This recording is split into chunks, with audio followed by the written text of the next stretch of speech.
Hey guys, I came back from Nigeria with some Nigerian, should I call it vegetables or just, let me just call it herbs because these are not like the vegetable.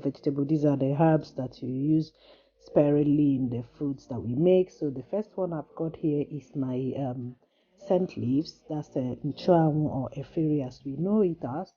So that's the first thing I have here.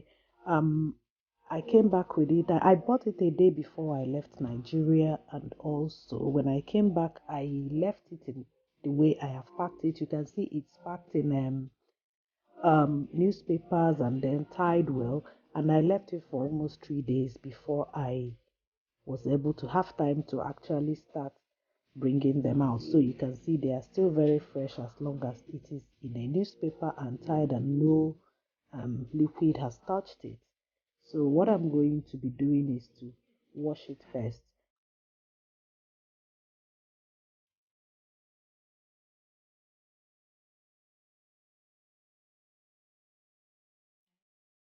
So the reason why I'm washing it is that it's always best to wash all these vegetables before storing them.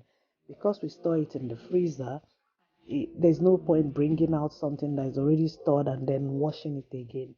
So that's why I'm washing it. And from the washing I'm doing, you can see the reason why it's good to wash it.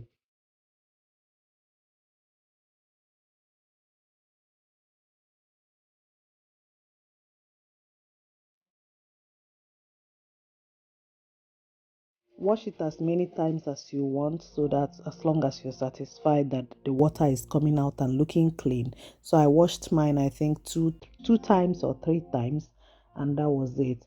And then I'm going to allow it to drain off, and then I'll go into the next vegetable.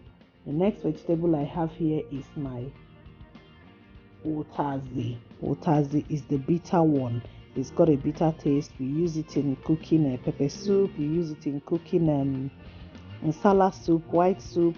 The utazi is bitter, and you can use it also. Some people chew it. You can use it in abacha. The good thing with utazi is that if you are feeling sick and your mouth is bland, when you add utazi in the food that you are eating, it helps to clear your mouth. It helps to give your mouth a good cleanse.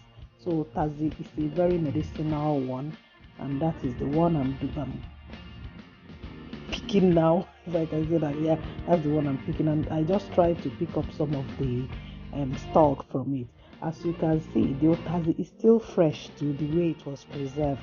So this thing is, when you preserve it very well, it can stay fresh at least for a few days before you start putting it in the freezer or prepping it like I'm doing.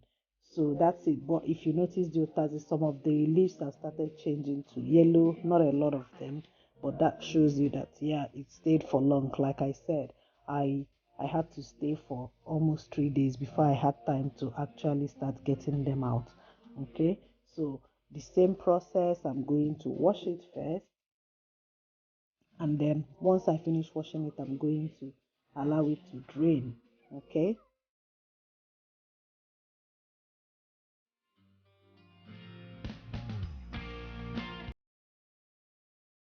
and then the next one on my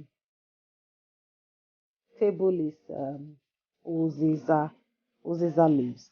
I really don't know the English name of Uziza leaves. If you know the English name or the uh, maybe Yoruba name, I don't even know whether Uziza is Igbo or another name. I'm really not sure.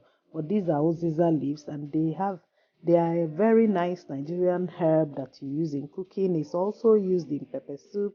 It's used in egusi soup if you want ogbono soup.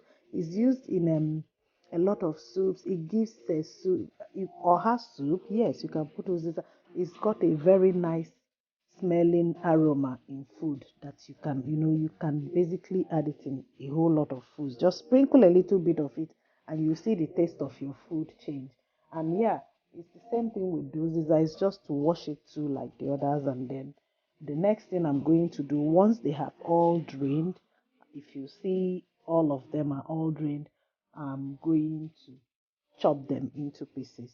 So I'm going to start with the scent leaf first, and after the scent leaf, I'll go with the Uziza, and then before I go to the um utazi. Utazi is the bitter one. That's why I'm chopping it last, so that it doesn't touch the others and alter their taste or anything. So that's what I'm doing. So I'm going to chop up all the vegetables now, and make sure you use a sharp knife so that you get that uh, very finely chopped vegetables. Once I'm done with chopping them, I'm going to put them in a tray. I did this in the night. So I left it in the tray after chopping all of them. I left them on the tray and allowed them, just to make sure that they are a bit dry. The water, air will just, it's like just allowing some air to, how do you put it? Just allowing it to air so that, the water can kind of evaporate.